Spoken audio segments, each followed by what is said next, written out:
Já, við höfum svona undanfarnar vikur verið aðeins að ræða Ríkisútvarpið og kannski fyrst og fremst Rás 1 fengið fólk sem hefur verið að gagnrýna Ríkisútvarpið eins og Láru Magnúsdóttur sagnfræðing. Það hefur líka fengið fyrirverandi starfsmenn eins og Ævar Kjartansson og Ragnheiður Gyða Jónsdóttur sem kallar Aggi til þess að svona fjalla Ríkisútvarpið og meðan að við höfum átt í þessu spjalli þá hef ég svona verið að velta fyrir mig að við gerum allt og lítið þessu að ræða Ríkisútvarpið, að ræða Ríkisútvarpið eins og skólakerfið eða heilbrigðiskerfið, kannski ekki alveg eins mikið en þetta er náttúrulega eina mikilvægustu stofnunum sem við eigum, menningarstofnunum.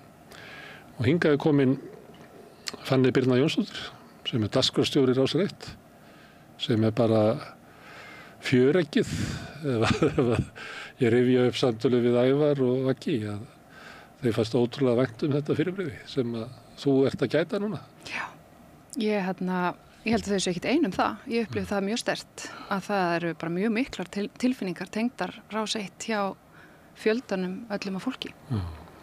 En er það ekki svolítið mismunandi hugmyndir og er ekki verið að toga því í allar áttir og er ekki alveg vita vonlust að þú getur uppfyllt og gert alla glaða? Jú, og ég held að það sé nú þannig flestum störfum, að það verða aldrei allir glaðir. Sumstaðar þar sem að svoleið staða er, að þá er látið þess að maður gerir eitthvað gott ef maður gerir alla, brjála, það er ekki markmiðið eða? Nei, ég held að, eða bara alls ekki, en ég held að það sé alveg ljóst að á Rás eins og Rás 1 þar sem að hlutverki er svona fjölbreytt, að það sé alveg ljóst að það er aldrei þannig að allir dagskrárliðir, allan sólarhringinn séu fyrir smekk hvers og eins, alltaf. Já, var það heldur ekki í gamla daga. Og ég hafði ekki þetta kom fram í þessu samtölum að það er enginn að halda því fram að þetta hafi allt verið betri í gamla daga. Það er ekki þannig.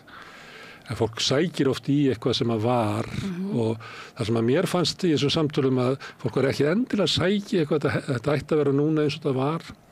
Heldur var svona, ég var komin inn á það að fólk væri að tala að það hafi verið, já, eitthvað sterkara eða skýrara hér áður fyrir hvað Ríkisútvarpið vildi verða.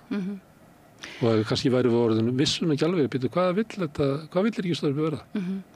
Mér langar bara að byrja að segja þessu umræða hjá þér og viðmælendum þínum og náttúrulega Láru sem skrifaði greinina sína í skýrni er náttúrulega bara stórkostleg og ég sammála því sem þú byrjaðir á hérna í upphafi. Þetta var ræða innihald Ríkisútvarpsins miklu meira. Það er kannski erfitt. Ekki rekstrarform. Nei, það er stundum erfitt að ræða innihaldið og dagskrárgerðina í einhverju algjöru tómarúmi út frá án þess að koma inn á hvernig á að reka hlutina og hvað hlutinni kosta og hvernig á að fjármagna það sem er verið að gera. Það er erfitt og kannski óraunhæft en það er samt allt í lagi að leggja það til hliðar endur eins og taka þessu umræðu sem að þið hafi verið að taka og það er... Ég lærði það eins og á manni sem ég vann með. Það sagði fyrst spyr maður hvað maður vill, svo hvað maður getur. Og auðvitað gæti maður ef maður segir bara hvað getur maður og þá réttlætir maður raunverulega að dagskráin er ekki nógu góð og ekki nógu góð og svona. En maður verður alltaf fyrst, hvað viljum við? Hvað viljum við með Ríkisútvarpið? Ertu að spyrja mig hvað ég vil? Já. Ég vil ýmislegt, eins og þeir hafa náttúrulega sem farið yfir að þá er hlutverk og tilgangur bara RÚV yfirleitt markaður í lögum, það er markaður í samningi við ráðuneytið og svo eins líka bara í stefnu RÚV.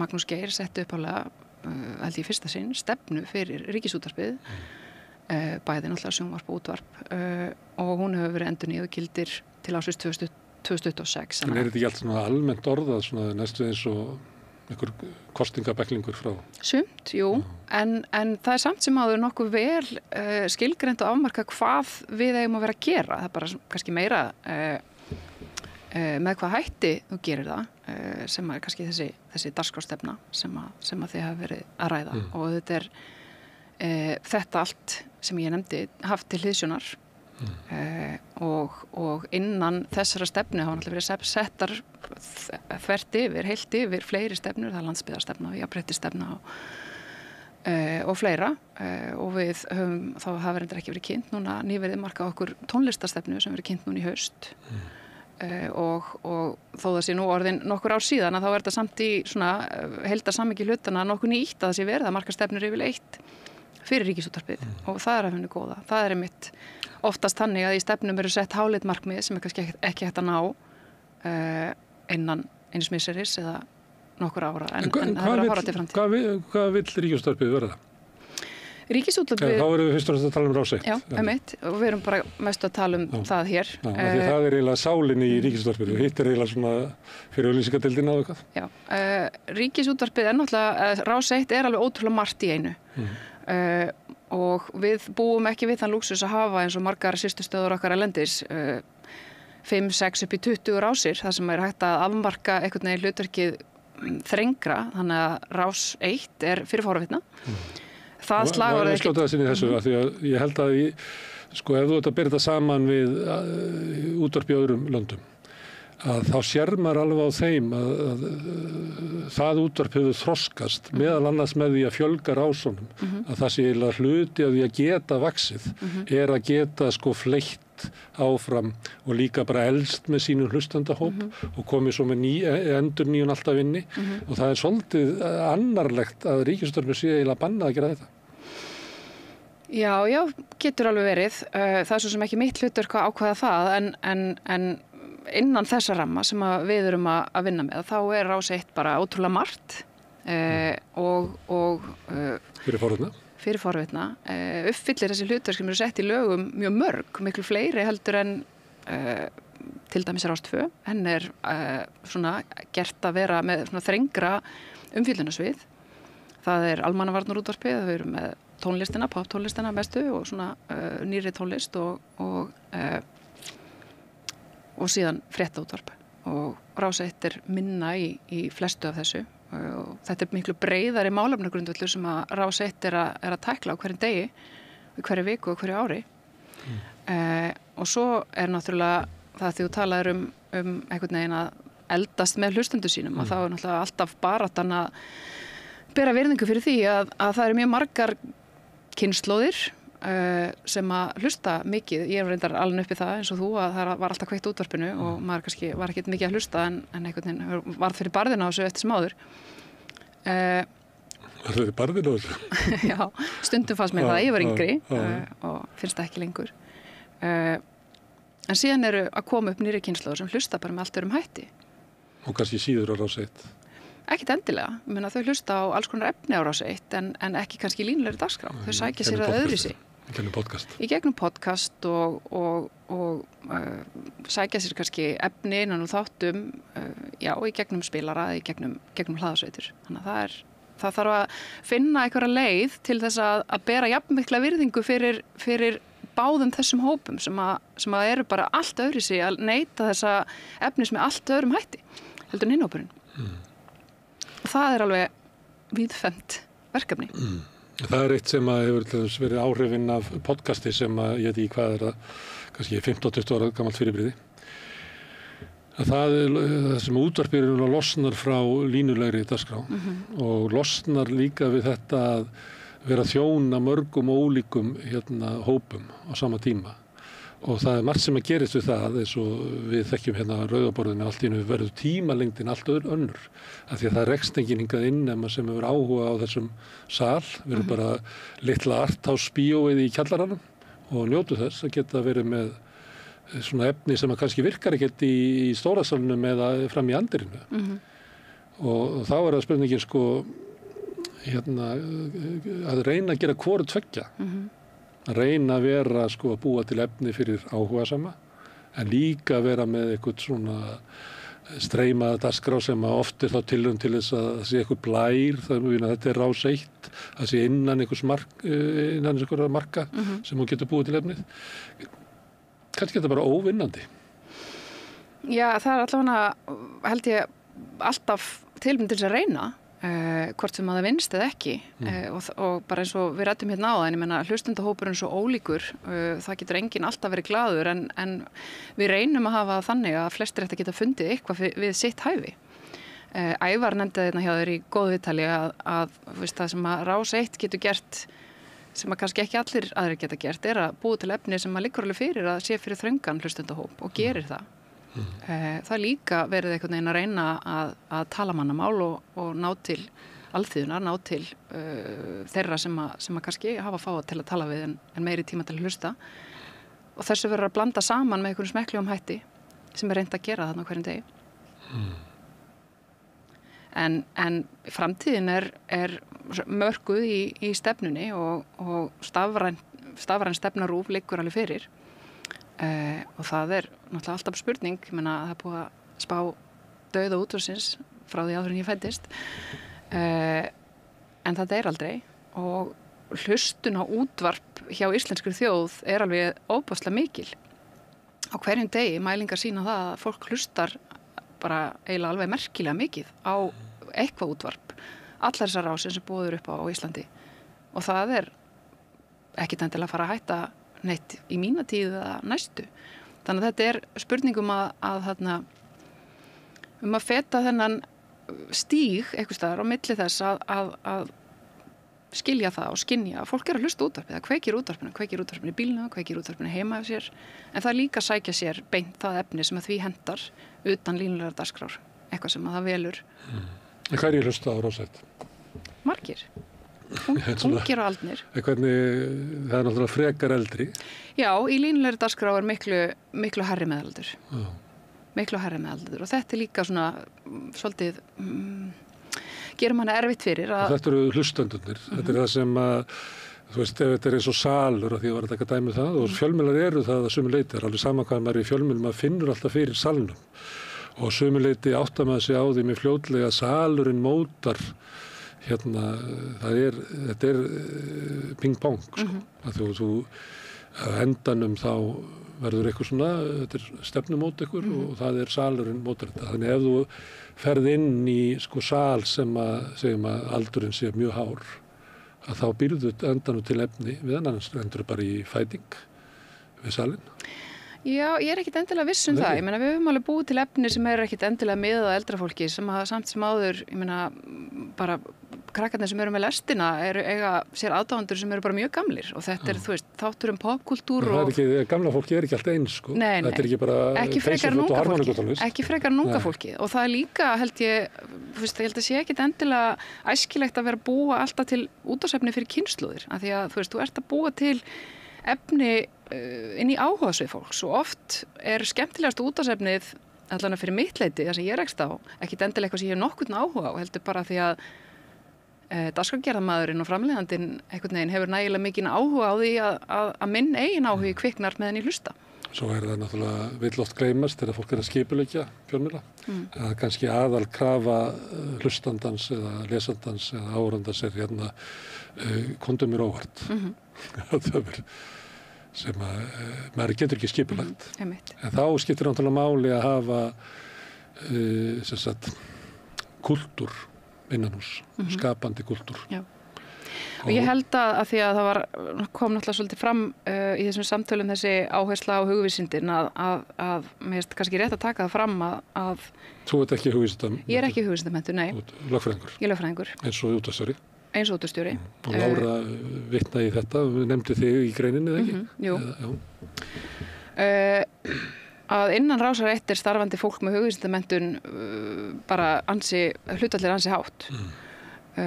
Og það er einmitt alveg gríðarlega skapandi hópur og metnaðurinn á dagskrárgerðarfólkinu sem að því hefur náttúrulega, því þú talaðir eitthvað sko dagskrárna og breytingar á henni síðustu 30 árin, ég meina starfsmannahópurinn hefur minnkað umtalsvert og þrátt fyrir að ég geti tekið undir ýmislegt af því sem hefur komið hérna fram og að það megi eiginlega alltaf gera betur þá finnst mér það samt næstu afrek hjá þessu fólki hvað er gert á hverjum degi og sendt út á þessari rás. Og þetta eru blaðamenn og listamenn samtímis og hugmyndaaukin og metnaðurinn er botlaus. Þannig að já, á sama tíma og ég ekki tekið undir sumt að þeirri gagnrýni að þá finnst mér eiginlega þurfa einhvern veginn að henda á þetta fólk að það stendur sig eiginlega ótrúlega. En ef við tökum þetta sem að Lára var að segja með hugvísindin, þannig að hennar gagnrýni er svona í einhverju endursögn að sko verkefni Ríkisútvarpsins er fyrst og fremst dagskrárgerð og umfjöllun og menningarstarfsemi og þú veist greining á samtímanum og sögunni og sem er eiginlega verkefni sko hugvísindanna. En í staðin fyrir að það sé einhver settur yfir þetta sem kemur þaðan, að þá eru valdir lögfræðingar, bæði útvarpsstjóri og þú, og ég ætla ekki að byrja að verja þína eigin ráðningu, að þið voru nú reynslu í fjölmiðlum og eru slíku, bara sóttum sér slík en ekki sem lögfræðingur býst við. En samt í þessu svona, eins og ég gat alveg tengt við þetta, að það þessi svona ótti við að hugvísindafólkið þeim megin fái að bara vaða uppi, að verði að vera einhver sko úr starffræðideildinni til þess að hafa kontról á þessu fólki, því annars fær allt út í einhverja vitleysu, sem eitthvað svona undarlega skrítin hugmynd sko. En þetta ekki bara í ríkisútvarpi, ég man eftir þessu bara í gegnum tíðina í fjölmiðlum, það svona þeir sem að eiga peningana til dæmis, eða þeir sem að fara með peningavaldið, af því að þeir vilja frekar hafa einhver svona úr sínu sauðahúsi til þess að hafa kontról á þessu. Og ég notaði svona frasa til þess að útskýra þetta, sagði að út að reka bakari, það var miklu sniðra fyrir það að kenna bakaranum bókhald, heldur alltaf að kenna bókaranum að baka sko. Já, ég skil hvað meinar. Ég held að fara samt rosalega bara eftir bæði bakaranum og bókhaldaranum sko. Þau eru heppið með lögfræðingarna þarna, þau eru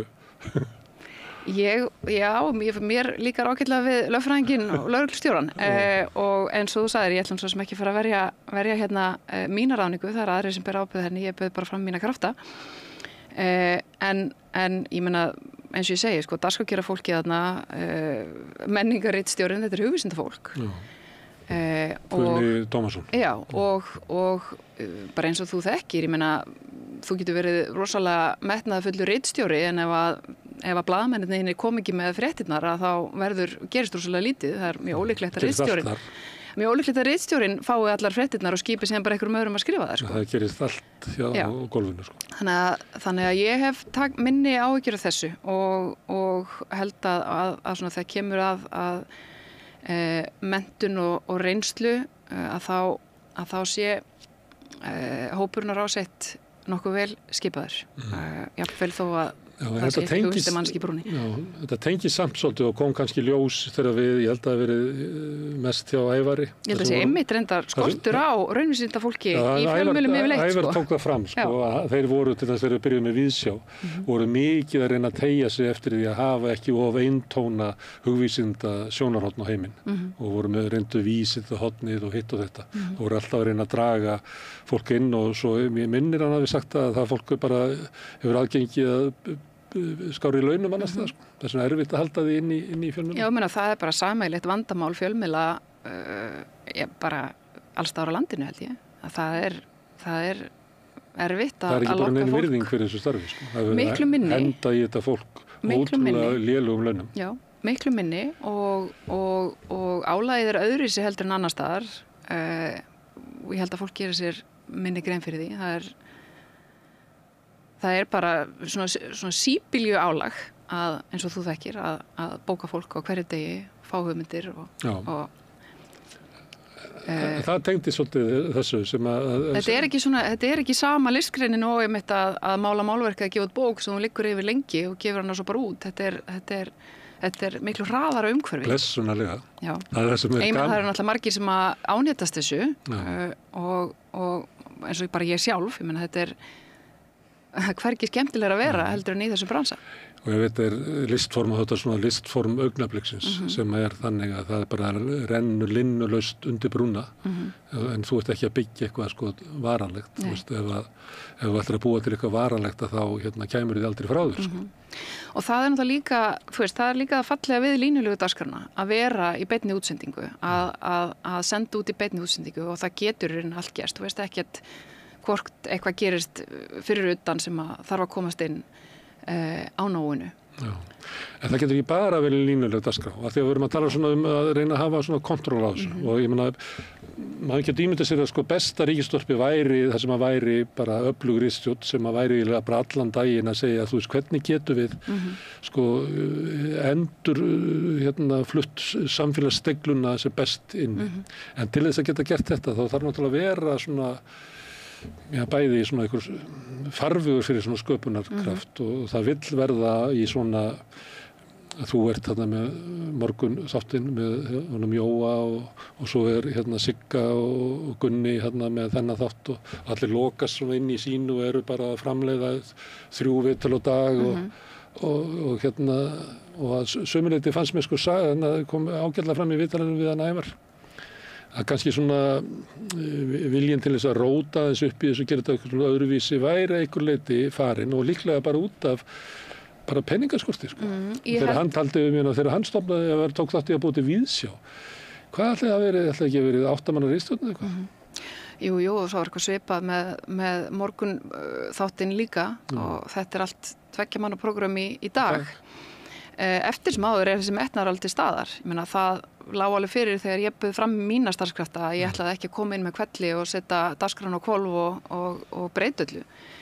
Það er bara þannig að á þessari rás vinnur fólk sem búin að vinna þar miklu lengur en ég hef verið í fjölmiðlum. Þannig að mér fannst bara mikilvægt að koma þarna inn og taka púlsinn á þeim og gera allar þær breytingar sem ég hyggst gera í samráði við sumt af því fólki sem að stýrir þessari rás með mér. En segjum þetta sé svona, en að þú ert með svona fjársvelta stofnun, þessu sömuleyti. Og þú hérna kemur sem yfirmaður og þú ert að tala við fólk sem er með heldur á fullu vaskafatti og er að bera það alla daga og þú hérna ætlar að tala við það hvaða við breytingar. Það er eiginlega bara þú veist, Já. Það er bara nærið ekki svona... Ég meina yfirbyggingin á rás 1 er engin. Nei. Það er engin sem vinnur þar nema ég sem er ekki í dagskrárgerð. Þetta er eins og í samstöðinni, nema við höfum ekki þig. Já, einmitt. Þannig að það er sannarlega rétt sem hún segir að tíminn til þess að vera taka langan tíma í svona strategi og stefnumótun, það þarf að kroppa hann af fólki einhvern veginn öðru sig, en það tekst eftir sem áður ágætlega. En að því hún nefnir sko einhvern veginn þetta og förum við út í fjármunina sem ég sagðist ekki ætla að gera, en þú veist það sem hefur náttúrulega gerst er það að það er engin að lobbýra fyrir útvarpi. Það eru engir nema núna með þessari umræðu sem ég hef bara ekki heyrt ég virkilega lengi verið að tala mikilvæg útvarps og þetta langar mest að tala Rás 1 og fagna því að það sé verið að gera það en auðvitað á þetta við alla að það er ekki til lengur neitt menningarsjóður útvarps. Kvikmyndabransin er náttúrulega staðið sig gigantískt vel í sínum lobbyisma. Þar eru deirisjóðir víða sem hægt er að sækja í, það eru endurgreiðslan og allt þetta, en þetta er bara ekki til fyrir útvarp. Ég geri bara ráð fyrir því að þú hefur hellingsáhuga á því að búa hérna til vel unna heimildaþætti ykkar áhersluatriði. Við höfum ekki efni á öðru en að sitja hérna í stúdíónu og spjalla. Þegar við erum svo fátæk, við erum bara með kannski 2% af því sem Ríkisútvarpið með í peningum. Já, við gerum þetta og getum þetta, en þeir eru með mest með svona þætti. Já, við erum í rauninni, það er mjög lítið af sannasta, alveg eiginlega næstu ekkert og mér þetta mjög eðlilegt að útvarpið fengi allavega sömu umræðu þegar kemur að þessu og sjónvarpið að þetta myndi auðvelda öllum hinum rásunum að taka þátt í þessu sem að Rás 1 að mestu situr eitt að er bara tilvalið í þetta ólínulegu neyslu og getur verið einmitt mjög þröngt, ég meina vinsælustu hlaðvörpun fyrir utan Veru og Illuga og svo þá svona heimildaþætti eða fléttuþætti sem við erum að setja í loftið.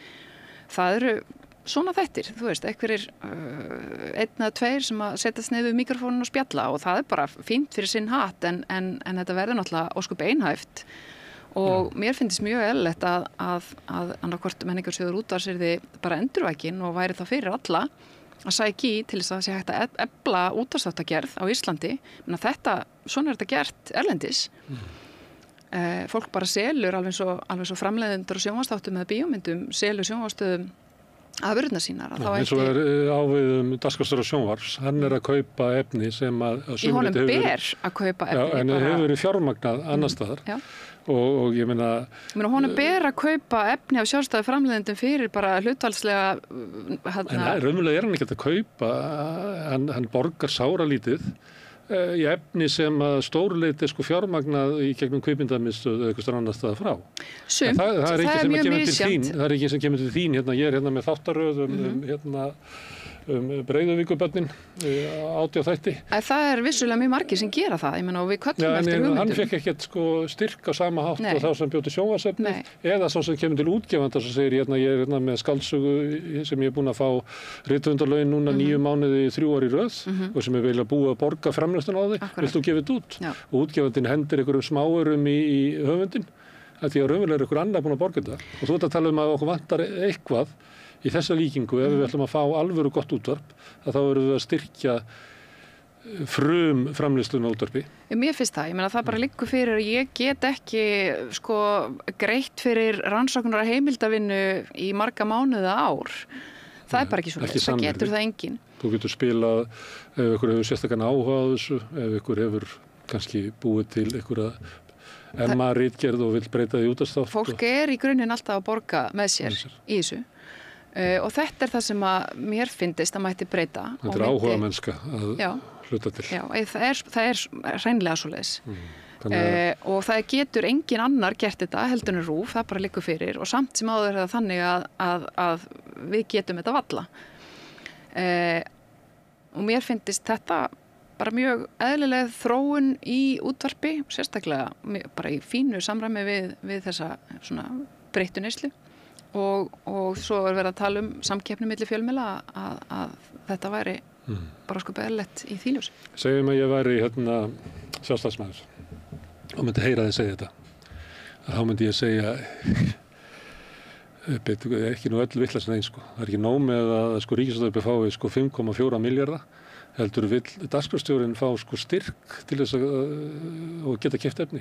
Ef að við styrkjum eitthvað svona efni, þá verður að vera þannig að ríkisútvarpið má ekki kaupa það. Það er líka alltaf leið. Nei, þá er ég bara að tala um þetta með að ríkisútvarpið fær náttúrulega peninga og maður myndi ætla að það væri til þess að búa til góða dagskrá. Ég myndi reyna að setja á mig þá lobbyista háttinn og reyna að tala þig niður á þessari skoðun að það sé engin munur á þessu og sjónvarpinu. Akkur er þetta að með styrk fyrir framleiðslu á sjónvarps og bíóefni en ekki fyrir útvarp. En peningarnir sem að þið fenguð, akkur verður ekki gott efni til úr því? Það verður bara mjög gott efni til úr því, ég vil bara gera meira af því. Og þá með einhverju svona fyrirkomulegi þar sem að væri... Ég myndi vilja geta sett pening í það að einhver sé að rannsaka eitthvað mál í einhverja mánuði sem þarf og koma svo með það inn á Rás 1 eða Rás 2 og fletta ofan að því þar. Þetta er ekki hægt. Þú getur ekki verið, það er ekki hægt að vera frílans blaðamaður í Íslandi og það er ekki hægt að vera frílans útvarpsmaður. Þessi bransi er bara ekki til og hann verður ekki til öðruvísi heldur en ofanfrá og það er kannski bara þú sem sjálfstæðismaður sem ert að ákveða þetta núna í þessu gríni okkar hér að þú getur kannski bara verið sáttur í það að það sé þannig. Ég meina, þetta er staðan. En ef þú vilt af sér til, að þá er þetta nauðsynlegt. Og þú ert eiginlega að segja það að ef við ætlum að gera atvinnukröfur á útvarp, að þá verðum við að búa til atvinnudeild, að sömuleyti er ríkisútvarpið hálf atvinnumennska. Það er fólk sem er með svona þætti, sem er kannski á launum, og við vitum að þau eru ekkert á sérstöku launum.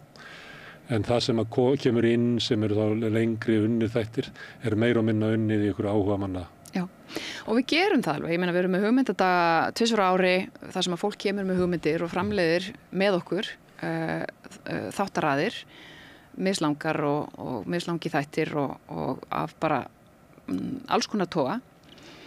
Og eins erum við með Þröstur Helgason forveri minn, hann stofnaði eða bjóð til ritstjóra hlaðvarpa sem er náttúrulega bara útvarpsefni sem fer líka á hlaðvarp og allt sem við gerum, við höfum ekki efni öðru en að setja það líka í útvarp. Það er bara sama á hér. Já. Og svo deild hefur stækkað og fólk er að svona verða meiri framleiðendur meðfram því og eru orðin mjög góð í því að hjálpa fólki að segja sína sögur eða útskýra sitt efni með aðgengilegum hætti og þetta er náttúrulega nær því sem við sjáum erlendis en í náttúrulega alveg með ótrúlega smáum hætti Þú þarft ekki að sannfæra mig þetta alveg frá því að fara að ræða fjölmiðlastyrki til einkarekinna fjölmiðla. Þá hef ég alltaf mælt fyrir því að við lærum bara af góðri reynslu í bókútgáfu.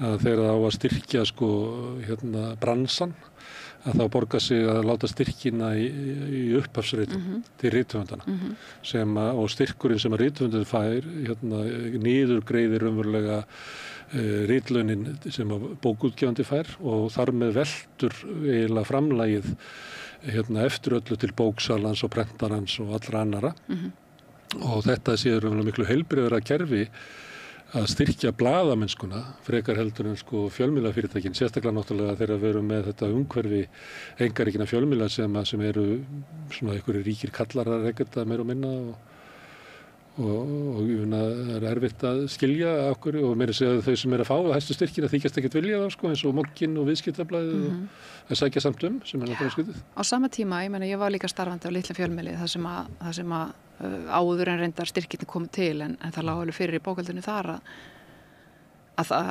munaði öllu að þessi styrkir kemur til. Þannig að það er líka... Þú varst á Kjarnanum ekki? Ég var á Kjarnanum, já. Og það er líka bara þessi heilbrigða gróska í fjölmiðlun skiptir máli að það sé hægt að fara á stað í ykkur vitleysu, reyna að byrja eitthvað staðar. Ég meina allir fjölmiðlar byrja eitthvað staðar sem bara hugmynd hjá einhverjum.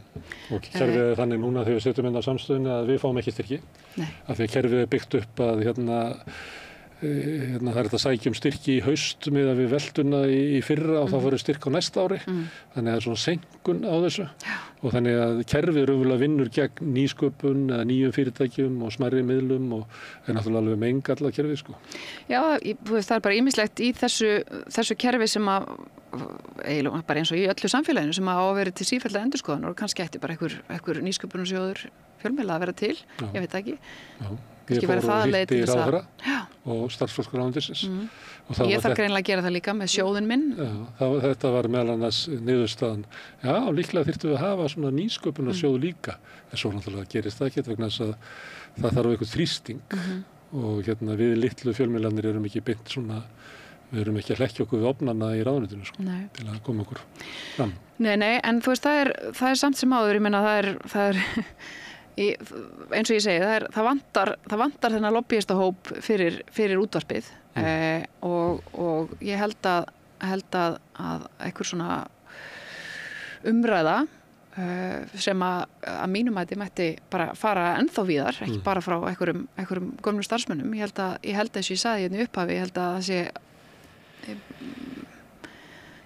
ótrúlega stór hópur fólks að núti sem þykir virkilega vænt Rás 1 og sama má segja Rás 2. Ég meina það er bara tónlistaruppeldi margra kynslóða fór fram á Rás 2 og maður finnur það alveg að ungt tónlistafólk metur það mikils að komast þangað inn í spilun og fá að koma sér framfæri þar. Þannig að það er og svo náttúrulega bara miklu fleiri rásir sem eru með þarna fína hlustuna eiga sína aðdáendahópa. Ég held að svona talsmenn útvarpsins mættu láta hærra í sér og við ættum að standa betur saman og gera... Styrkja svona sjálfsvirðingu sína að þetta sé mikilvægt fyrirbrigði í menningunni. Já, þetta er mikilvægt. Lífsnauðsynlegt fyrir lýðræðislegt samfélag að hafa gott útvarp. 100% og það er bara, mér finnst algjörlega magnaði mitt að sjá tölunum það hversu margir að hlusta, það er líka alveg sama hvar maður kemur, fólk er alltaf að hlusta á eitthvað, þeir eru þetta, ég var að hlusta á þetta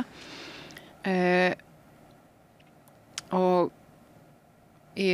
það er bara von mín að þetta geti orðið ennþá öflugra tól sem svona einmitt lýðræðis vettvangur. Svo veitum við ennið eins og í Ævar, hann var að tala að ég held að hann og einhver annar hafi verið fyrstu svona dagskrárgerðarmennirnir en svo var þetta meira og minna fólk sem kom bara inn á götunni með efni og hann var að lýsa því að svo kom tímabil þar sem hann var að sækja eftir efni og þannig að var eiginlega að benda á það að þessi svona deigla sem að ég var kannski að biðja áðan að hún er eiginlega þú veist, hún á sögulega ekkert djúpa rætur inn í Ríkisútvarpinu. Og ég var eins og með pistla þarna stundum og einhvern veginn var ég beðinn að leysa af eitthvað svona matarþátt sem að sumar, þetta var í sumarlifi, bara 6 þætti eitthvað og ég var að skrifa svona mat á þessu tíma og var svona að reyna að finna leið til þess að skrifa mat en raunverulega að vera fjallum samfélagið. Og ég sá fyrir mér einhverja svona uppbyggingu á einhverjum þáttum og var ekki sérstaklega útvarpsmaður sko og kom svo inn í útvarp. Og þá var það, Stúdíó 2 og ég fer þar inn og þar er einhver tæknimaður og vísa mér inn og ég á bara að búa til þáttinn. Þannig mér fannst þetta svona heldur svona eitthvað, byrju, hvað er þetta ríkisútvarpið, okkur kemur ekki einhver pródúsent og verður að tala hvað verður að hugsa og nei, þetta gengur ekki, þú verður að hafa smá hík einhvers þar. Þannig að ég fór labbaði eitthvað og sá Magga frænda, Magnús Einarsson og sagði, get ekki suðað út þú veljir svona músík í þættina því hann er náttúrulega svo með stórkostlegan tónlistarsmekk. Þannig að ég sendi honum bara svona lista og sagði þetta er svona Ítalía 1950 og svo kemur hann aðeins og hann skaut svona aðeins músík og þetta varð þátturinn sem að ég væri bara að veiða það út úr sko þekkingu starfsfólksins á sviðinu en svona stofnunin eða miðillinn hann var alveg til að taka mig bara inn eins og ég var að koma með lestabréf sko. Að búa til efni sem að var öfulega framleitt í nafni Ríkisútvarpsins. Þannig að maður fekk svona tilfinninguna að þetta er ótrúlega veikt. Miklu veikar en maður heldur sko. Það er svo sem að mörguliti rétt. En þetta er skánað. Ég tekið eftir því að til dæmis Guðni og hún Massibil. Anna Massibil, já. Eru að pródúsera þætti og finnur það alveg á útvarpinu þegar það er svona unnið þættir að það er framþróun að þessu leyti, þú veist ekki alltaf tvöðandi. Og þetta eru fleiri, ég menna Þorgerður Sigurðardóttir, Gígja Hólmgeirsdóttir, Jóhannes Ólafsson og Guðrún Hálfdánardóttir, þau eru öll meðal annarra starfa að framleiða og eru bara meistarar í því. Þannig mér er ekki leyft bara beint inn í Stúdíó 2 í dag. Já, það fyrir eftir hvað það er að fara að gera. Nei, ekki með hugmynd sem þú kemur utan á götunni, nei. Og þú myndir þurfa að skrifa undir samning og þetta er svona, það er verið að reyna að gera þetta svolítið nútímalegra. En auðvitað er það samt sem áður þannig að flestir eru með 3-4 hatta og hlutir einhvern veginn falla milli skips og bryggju. Verðum að þykjast svolítið. Já, en samt sem áður er þetta, ég held að öll þessi stefnumótun sé af hennu góða og umræðum og það sé verið að kalla eftir ríkari stefnumótun sé bara líka af hennu góða. Ég meina það setur fólki ákveðin ramma, ákveðin svona skref sem þarf að taka áður en það er hægt að senda Gunnar Smára innan inn í stúdíu og tala ítalska mat. En þetta kemur náttúrulega. Blessaðist allt. Það er ágætiseftir. Já, ég meina það gerir það oftast en það er líka margt sem að þarf að laga. En svo var það deglan sem að sömuleyti fjölmiðlar eru lýðræðislegt fyrirbrigði í sjálfum sér. Það er vegna þess að út af snertingunni okkar við almenning. En til þess að það nýtist að þá þarf að vera einhver kúltúr inn í staðnum sem að er vilji til endurmats og vilji sjálfsgagnrýni. Eitt sem að ég hugsa þegar ég hlusta á Ríkisútvarpið, ekkert frekar ásett heldur en bara Ríkissjónvarpið og fleira, þá finnst mér vera svona, það eru ákveðin sjónarmið, ég veit ekki hvort ég hef tekið dæmi að því að einhvern tímann var viðtal við Guðmund Hrafn Arngrímsson, formann Leigjendasamtakanna. Ég held að það hef verið í morgunþætti á Rás 1, þá fór ég inn á vefinn og fletti upp hvenær var síðast talað við leigjanda. Og það voru 4,5 ár og þá var talað við leigjanda sem var að leigja í stúdentagörðunum og það var að því að kviknaði í eldavél í íbúðinu við hliðina og það var svona kom löggan, slökkuliðið og eitthvað svona óþægindi að því að vera reykur og eitthvað. Af öllu þessu tímabili í gegnum þú þyngstu húsnæðiseklu líklega frá seinna stríði, það hafði aldrei verið talað við leigjanda. Ekki sem leigjanda það var kannski talað við eitthvað leigjanda. Og ég hef tekið þetta sem dæmi að Ríkisútvarpið fyrir hvar er staðsetningin okkar. Ég veit ekki hvort kannist við Adam Curtis, BBC heimildamindamaður mikill orðaði þetta þannig að þegar BBC var stofnað að þá var það að hugsa fyrir hvernig BBC. Það hlýtur að vera að við endurvarpa sjónarmiðum stjórnvalda sem að almenningur kýs. Og svo kemur lýðræðisbyltingin á 7. áratugnum og menn segja nei, það ekki. Við að endurvarpa sjónarhorni almennings eins margbreytilegur og hann og þá verður það ofsalega gaman. Þá fara bara blaðamennirnir og fjölmiðlamennirnir út allt og þú þekkir þetta, það verður til alveg stórkostleg breyting, tala BBC, heimildamindinar námuverkamennin í Wales og alls konar sjónarhorn sem að höfðu bara ekki fengið að vera með. Og svo heldur þetta áfram og þetta kemur hingað til Íslands í gegnum dagblaðið stofnað 74 held ég.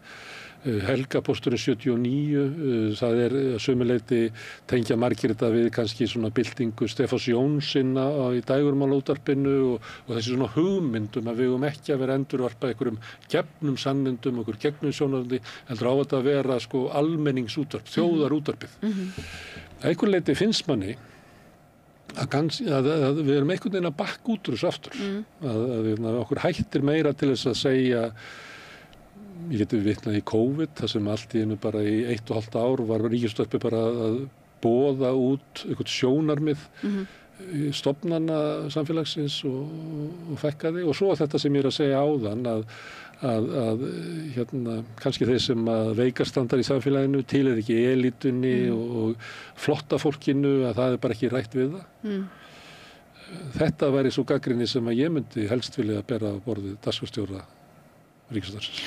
Þetta örugglega einhverju leyti rétt og alveg umræða sem við höfum líka sjálf tekið. Þetta þetta að því það var verið að einhvern veginn kvart yfir skorti á menningarumfjöllun og öðru. Við erum náttúrulega mjög oft, ég ætla að mér að sletta og segja hæbrá, en erum rosa oft að framleiða efni kannski frekar fyrir menntasamfélagið og þá sem að kannski hafa meiri tíma hreinlega til þess að hlusta af því að þeir eru betur staddir. Það heyrir þetta í gagnrýni bæði í Víðsjá og Lestinni sem stundum gengur fram að mér. Það sem því að gagnrýni getur náttúrulega verið tækifæri til þess að tala listina við almenning. En það svo augljóst að það er verið að tala bara beint inn í framleiðendunar. Það er nú orðið ansi lítið gagnrýni bara í fjölmiðlum yfirleitt. Þannig að ekki fara á illa með þá og ég vil ekki missa gagnrýnirnar sem þóra að koma fram á gagnrýna. Það er vanþakklátt starf. En já, ég held að það þurfi einmitt að hætta að hugsa hlutina þannig þessu framleiddir ofan í kynslóðir heldur miklu frekar hópa sem eru afmarkaðir frekar með þeim hætti sem að þú ert að tala eftir bara efnahag og stöðu í samfélaginu og það er alveg hlutir sem við ræðum og erum að hugsa og erum að reyna að finna réttu leiðirnar til þess að gera það. Og ég meina það er líka bara partur af þessari stóru stefnu RÚV sem ég var að tala sem er bara fjölbreytileiki og jafnrétti og ef að ákveðnum hópum Þú segir þessu, fjölbreytileiki og jafnrétti að þá er einhver þarna sem að telur hvað eru margir konur og margir kallar og núna við erum að líka hafa hán líka inni og svo segir fjölbreytileiki við erum að hafa það sé fólk sem er samkynneitt og eitthvað svona en þetta næst aldrei yfir í stéttirnar. Ég er ekki viss það allavega er þetta alveg samræða sem að ég hef átt ekki bara inn á Rás 1 heldur líka víðar inn á stofnuninni. Það eru 20% sem eru fátæk í Íslandi, við getum deilt það, sem er bara 10%. 10% viðmælenda í RÚV er ekki fátækir. Örugglega ekki. Nei. En það er svo sem ekki eftir því sem er haka við þegar verða að merkja í viðmælendarskráninguna. Nei, spurning hvort við þurfum ekki að fara að telja það líka Innflytjendur. Þol gagnvart því að tala svona brókan íslensku. Akkurat. Og það er svo sem, þetta er alveg partur af þessari stefnu að fjölbreytileikin á sér ótrúlega margar hliðar og það má ekki bara einhvern veginn kvitta upp á eina og gleyma restinni svo einmitt bara þessi landsbyggðarstefna kemur inn í þetta líka. Við getum ekki bara verið að tala við einhvern veginn fólk upp í háskóla í Reykjavík heldur víðar á landinu. Og þetta er náttúrulega partur af því sem við gerum á hverjum degi. Þú varst nú að tala þessa þætti sem er einmitt bara verið að tala við mann og annan í beinni útsendingu. Ég meina þetta alls konar fólk sem kemur í gegnum hverjum degi, bæði á Rás 1 og Rás 2. og mjög víða af landinu, víða af úr stéttum, en það er örugglega rétt hjá þér að þau sem hafa kannski minni tíma heyra náttúrulega ekki í okkur að því við tölum kannski bara þeirra mál, okkur ber að tala íslensku sem nú kannski gerur okkur erfitt fyrir, samt sem áður að reyna, það er þátt að gera bæði á pólsku og ensku. Tala innflytjendur, við innflytjendur og innflytjendur, alltaf tala innflytjendur, ekki bara innflytjendur, mál, þetta bara 100%. Allt saman á íslensku, ég nú alveg á því sko, en það finnst mér þeirra innflytjendur sem ég tala við hér, eru allir á því að þau vilja bara ekki ensku sem millimál, þeim finnst það eiginlega sko fráleit hugmynd, sem að Íslendingar virðast hafa betið í sig að sé eðlilegt að tala ensku við Pólverja á Íslandi.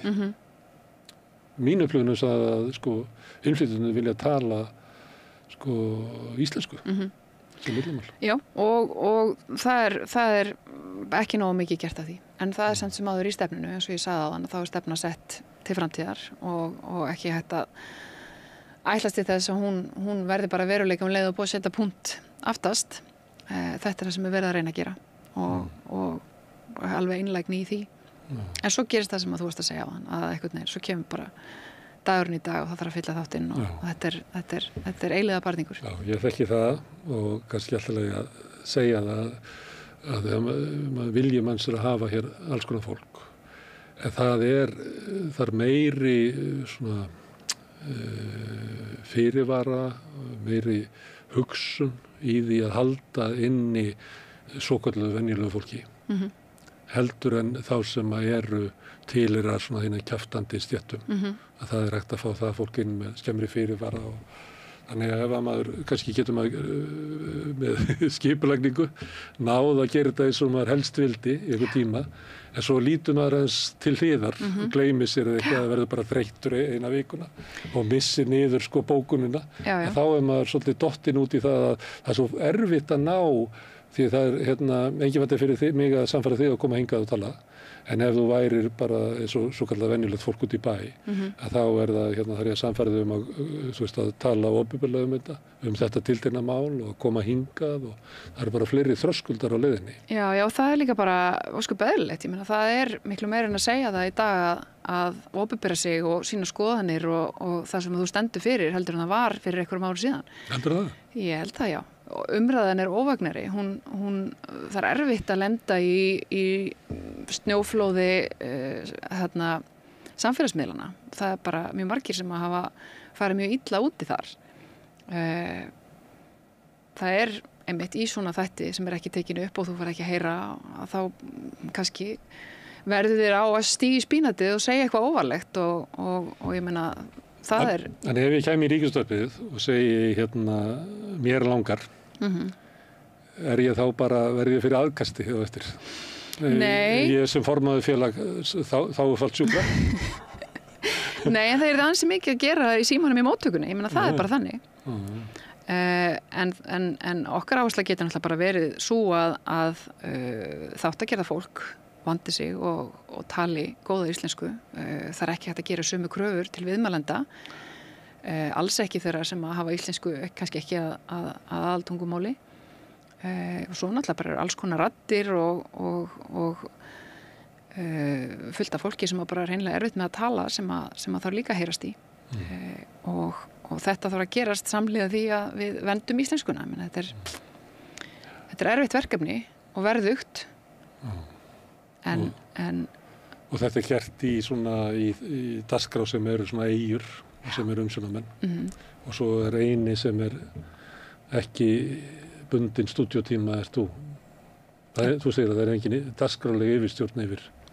Það eru öll þau sem að sitja í dagskráði Rásar 1 hafa eitthvað dagskrágerð á sínum höndum samhliða. Og svo eru við með stjórn sem að talar ekki dagskrána þó það séu megin verkefni. Hvað fannst það sem að Lára var að skrifa? Já, segir yfir að það er að vera með stjórn yfir þessu. Og megin verkefnið er dagskráin. En stjórnin kýs að líta svo á og ég meina lagaumgjörðin er þannig að hún talar ekki dagskrá. Já, það er alveg skýrt í lagaumgjörðinni, það er alveg skýrt í öllum þeim lögskýringargögnum sem fylgja með lögunum að pólitískt kjörin stjórn RÚV á ekki að hafa hendurna neitt í daglegri dagskrárgerð. Enda held ég að það væri glabræði og þeir fóru svo sem, Ævar fóru svo sem alveg yfir það sögulega hvaða afleiðingar það hefur haft í fortíðinni. Það getur gert hlutina illa og vel. Það er ekki þar með að þú verið að hætta við að stjórnin í bakaríinu. Ég held að lögin sem þú setur aldrei bakstur. Ég held að lögin sem þú setur alltaf miða við það hvað gæti gerst ef að versta marturinn verður að veruleika í kjörnum stjórnarmönnum RÚV. Ef að hér kæmi bara einhver hrikaleg stjórnvöld sem myndu setja hrikalega fulltrúa inn í stjórn RÚV, hvað viltu þá að þeir geti gert? Þau myndu ráða hrikalegan útvarpsstjóra sem hefði allt í hendi sér. Þannig er stjórnkerfið. Þau myndu reka þig kannski og ráða bara eitthvað hrikalegan dagskrárstjóra. Já, við höfum alveg séð hvað gerist þegar stjórnin fer yfir strikið í þessu. Það var bara ákveðin upplaust, sumt skiljanlegt, annað kannski, einhvern veginn þannig að fólk sér eftir því seinna meir, en það er alveg þéttur hópur starfsfólks RÚV, ekki bara ég og framkvæmdastjórnin, heldur líka bara fólki á gólfinu sem að þykir eins og hlustendum sem farið yfir hérna áður, opaslega vendum eins og stofnun og ég er ekkit endilega viss um það að það færi neitt rosalega vel ef að versta marturinn það veruleika og það kemur einhver hrikalegur útvarpsstjóri sem myndi reka allt og alla og ætla að fá sínu framgengt þannig. Það verði aftur svona fréttastjóra mál eins og var fyrir öldinni. Ég veit það ekki. En ég held að það sé mjög jákvætt að stjórn RÚV, pólitísk skipuð stjórn RÚV sé ekki með hendurnar í því að skipta sér að dagskrársetningu eða fréttamati. Ég er alveg samanlegaður sko. Ég hef unnið á fjölmiðlum lengi og hugmyndin að það sé eitthvað svona ráð sem er yfir þessu.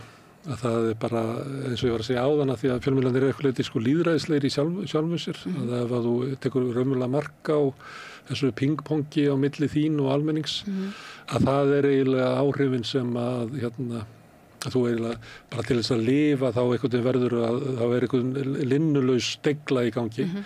Það að sé eitthvað fólk sem ekki er að vinna við þetta en kemur einhvern veginn einu sinni í mánuði og hefur skoðunar á því, það væri algjör hryllingur. Já, og situr þar í skjóli einhvers stjórnmálaflokk sem ákveður að það sé þeirra fulltrúi inn í þessari stjórn. Ég meina það er líka bara fyrir að hagsmunir stjórnvalda fara ekkit endilega alltaf saman við það sem við verið að gera og segja á fjölmiðlum. Þannig að það væri bara mjög dapurt ef að lögunum yrði breytt á þann veg eða ef að stjórnvöld eða þau sem stjórna ríkisútvarpinu myndi ákveða að skilja lögin á þann veg sem að Lára gerir. En eftir sem áður, ef ég segti þarna, þá myndi ég segja sér að hlutverk ríkisútvarpsins er menningarhlutverk og endurspegla samfélag og fleira. Og ég vil að verði gerð könnun á því hvernig stéttarlega viðmælendur og þáttastjórnendur skiptast til þess að kanna það og það er bara sem að kenningin væri svo að við ættum að rétta þannan allaveg og svipað og einhver tíman lagði einhver líklega til að þeir talið viðmælendur karlar og konur kannski fyrir 30 árum. Ég myndi leggja til einhverja svona breiðari línur dagskrárinnar því að maður er erfitt að sjá fyrir sér hvað er þessi stjórn ef hún er bara lætur eins og hún komi ekki í dagskráin við. Ég held að lögin eru svona og svona formlegt afskiptavald sé takmarkað. Það er samt sem áður þannig að þarna situr bara ágætt fólk og ég heyri það að þarna fara oft fram í fjörlegar umræður sem síðan er skilað áfram og það er þá bara útvarpsstjóra ákveða það hvort að honum finnist þessi hugmynd sem að þú sem stjórnarmaður. Þetta er ekki tilskipun. Einmitt. Finnist hún góð eða ekki og hún er ágætt, hún væri kannski pínu erfið í framkvæmd en væri örugglega hægt að finna einhverja leiði til þess. Ég held að hins vegar væri bara hægt að byrja á því að setja bara þessa áherslu.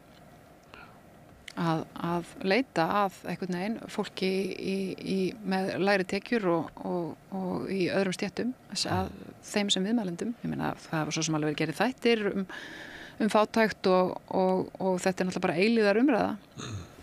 Herðu, ef við horfum aðeins til framtíðar þá er það þannig að eins og komið fram að þetta er svona Það ekki mikil yfirstjórn, ritstjórnar hérna og það hérna, við vitum að fjölmiðlafólki þarna eins og annars þar í fjölmiðlunum á skítalönum. Við vitum að þeir sem að koma með unna þætti utan á bæ að fá ekki raunvirði vinnur sinnar fyrir það. Þess vegna þú að leggja til svona útvarpssjóð og annað slíkt. En það ekkert í deglunni og ekki heldur að það verði aukið fé sem að fer í dagskrárgerð á Rás 1 þó að ég gæti alveg trúa því ef við myndum labba og spyrja fólk hvað finnst þér að ríkisútvarp eigi að gera allra best. Þá ég myndi giska það. Allavega, ég segi ekki kannski mikil meirihluti, en stærsti hópurinn myndi leggja til meiri svona rækt við Rás 1. En það ekkert að fara að gera Ég bara ákveða að trúa því að það geti alveg gerst. Það ekki flokkur sem með þetta á stefnuskránni. Það flokkar sem eru að veikja RÚV. Já, meinar RÚV yfirleitt? Já. Nei, nei, það ekki á stefnuskránni. Ég meina þið töluðu hérna að þú æfar líka auglýsingar. Ég meina við búum bara í þeim veruleika að það eru auglýsingar bæði í útvarpi og sjónvarpi. Ég persónulega finn til að bara vilja auka við eða slepp, já, það er það vinnuumhverfi sem ég býð við í dag. Við megum ekki auglýsa á vefnum, við getum ekki auglýst í spilaranum og fyrst að það svo staða sem við búum við, helst myndi ég vilja bara sleppa þessum auglýsingum og að Ríkisútvarpinu yrði bætt við tapið. Það er bara því ég hef ekki trú á auglýsingamarkaðnum sem slíkum. Ég held að það sé óvarlegt að reiða sig of á þetta. Á auglýsingar? Já. Og við sjáum bara eins og fjölmiðlar allstaðar eru að horfa á auglýsingatekjurnar sogast út fyrir landsteinana til samfélagsmiðla og bara annara á annan vettvang. Þá held ég að það verði eitthvað aðrar miðlunarleiðir fyrir auglýsingar sem munu henta mikið betur heldur en útvarp og sjónvarp. Áttu við að auglýsingar þessu ótraust tekju eða Æva var náttúrulega gagnrýnandi að þetta væri svo anstíkilegu tekjustraumur að hann var að reyna að sveigja dagskrána sínu þörfum eins og við sjáum alveg með Ríkissjónvarpi til dæmis með nú eru bara búið að fresta fréttunum allt svona, þetta ekki út af ást og íþróttum, þetta bara auglýsingadeildin stýrir þessu því að þarna tækifæri til þess að ná inn peningum. Við sáum þetta í vandræðagangi í Ríkisútvarpsins með Eurovision. Þetta bara auglýsinga, þú veist sjónvarp orðið svo mikil auglýsingadrifið að það eiginlega stýrir dagskráni og allir í framsetningu. Ekki allir að stóru leyti. Já, ég hef ekki tekið þátt í samræðum það hvernig að hátta auglýsingum í sjónvarpi en ég finn lítið fyrir þessu í útvarpinu en auðvitað þetta, þú veist, það sem að klífur upp dagskrána hjá okkur eru helst einmitt auglýsingatímarnir sem eru kringum fréttatímana og það er náttúrulega því fréttirnar eru vinsælasta útvarpsefnið á öllum rásum held ég en ég væri alveg til að sleppa þessu. Ef þú fengið peningarna bæta sem að náttúrulega ef að auglýsingapeningarnir eru rókjarnir þá það líka framlög frá ríkinu. Það mjög rókjant. Það er það góða þar. Það er og ég meina þetta náttúrulega þessi staða þetta sameiginlegt með öllum almanna útvarps- og sjónvarpsrásum í Evrópu. Það er svona misjafnt stjórnmála ástand. Svisslendingar að lenda í þjóðaratkvæðagreiðslum sitt ríkissjónvarp og ríkisútvarp bara í gríð og erg. Framlög til ríkisútvarpsins í Noregi, þetta stanslaus umræða allstaðar. Þetta meira þess að sífellt vera að ræða þetta í Bretlandi. Ég meina við erum ekkert ein þetta og við erum ekkert ein það að ég er samræðum einhvern veginn það með hvað hætti ríkisútvarp eða sjónvarp ógna sjálfstæðum miðlum. Þetta er bara mjög eðlileg og lýðræðisleg umræða til að eiga. Það skiptir máli að það sé ekki bara ríkisútvarp eða ríkissjónvarp. Það er bara versta sem að kemur fyrir og afleitt fyrir fréttastofu RÚV þegar kvöldfréttum stöða 2 var lokað. Það skiptir máli ekki bara upp á eitthvað svona samkeppni heldur líka að það sé bara víðfeðm lýðræðisleg umræða í gangi í samfélaginu á mismunandi grunni eins og þið gerir hér og aðrir gera öðruvísi annars staðar og þetta er Þurfum að fá flokksblöðin aftur til að hafa ólíkar rættir. Ég veit ekki alveg hvað mér finnst það er heiðalegt að mörgu leyti. heiðarlegra heldur en að siglindi fölsku flaggi að segjast ekki vera háður einhverjum sem þú ert samt sem áður háður.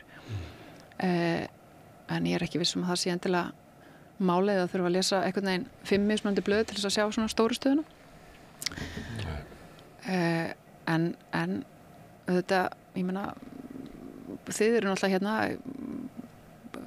með miklu leyti fyrir tilstilli sósíalistaflokksins og það bara heiðarlegt.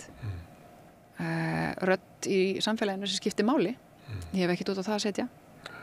En ég ekki viss það ég meina svo svo sem allir stjórnmálaflokkarnir komu með podcast og fréttabréf og já þannig að það þetta veist kannski eru þessi flokksmiðlar eins og þú segir bara til þeir eru bara til öðru sig þeir eru til í podcasti og einhverju vídeóvarpi það mjög mikil breytt það sérstaklega hægra megin það sem verið að framleiða endalaust af podcastum það sem það vantar ekkert á að það þetta komist fram. Ég meina, kannski er þetta bara raunveruleiki sem við búum við nú þegar. Það líka endalaust útflæði frá bara stjórnmálumönnunum sjálfum á samfélagsmiðlum þar sem að þau eru, eiginlega bara að manni virðist í fullu starfi við það að setja nefni frá deginu sínum og því sem að þau hafa fram að færa. Og maður gæti aldrei fram að þetta tengist einhverleiti í ríkisútvarpinu sem að oft hrætt að hafa svona debatt ólíkra sjónarmiða en hætti frekar til þess að búa til eitthvað svona meginströms sjónarhorn frekar heldur en að sko kynna mál að það séu bara það bara hörku ágreiningur þetta í samfélaginu. Manni finnst það stundum vera tilhneiging í þáttum og fleira að reyna að finna sko miðjuna eins og hún sé valkosturinn. En stundum eru við með mál það sem bara það tókstreita og við verðum tókstreita svo lengi sem að við munum lifa sko. Já, mér finnst þetta svo sem ekkit endilega vera einhver hræðsla. Þetta hefur þetta bara svolítið mismunandi áherslur og sumt á ekkit endilega heima í einhverjum öskrum og látum ef það skilar ekki neinu sko. Ja, það ekki öskur og læti, við getum verið stórkostlega ósammála og átt í samtali það á þess að fara að öskra eða þú þarf ekki að kaupa allt sem ég segi, ég tek það ekki sem sko persónulega höfnum, þú sett ekki sammála. En mér finnst þessi mál mjög oft og títt vera rædd bæði í útvarpi og sjónvarpi í efstalitinu. Ég meina,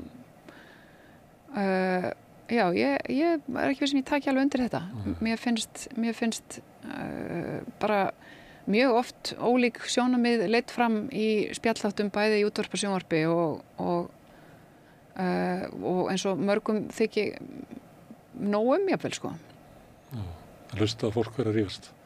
Já, en þú veist, þetta náttúrulega bara partur af þessari lýðræðslegu umræðu sem svo mikilvæg en það ekkert það samt sem áður alveg augljós áhersla til þess að reyna að draga fram þessa lýðræðslegu umræðu á sem breiðustum vettvangi. Ég meina, það eru spjallþættir í sjónvarpi, Silfrið, Kastljós, núna Torgi, það sem verið að reyna að leiða fram í sama þættinum mjög mörg ólík sjónarmið. Þetta náttúrulega gert í útvarpinu hverjum einasta degi. Ég held að þú veist, það bara mörgu leyti náttúrulega kannski bara verið að gera svo opaslega mikið. Kannski eru bara að gera of mikið. Það mátti heyra ég man ekki hvort það var svolítið á Ævari að þetta leggja meira áherslu á svona unnið efni í staðinn fyrir að reyna að breiða sig út að reyna að gera þá sumt betur og sleppa svo bröðru. Það líka umræða sem við erum að eiga. Þetta fátæki fjölmiðillinn alltaf að hugsa þetta.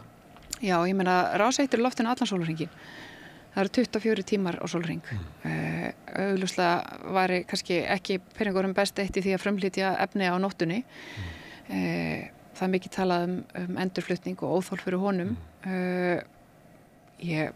Það alls konar fólk sem að vinnur þannig vinnu og það getur ekki hlust þannig með nóttunni. Missir af þessi prime time, sem að segja dagskrá sem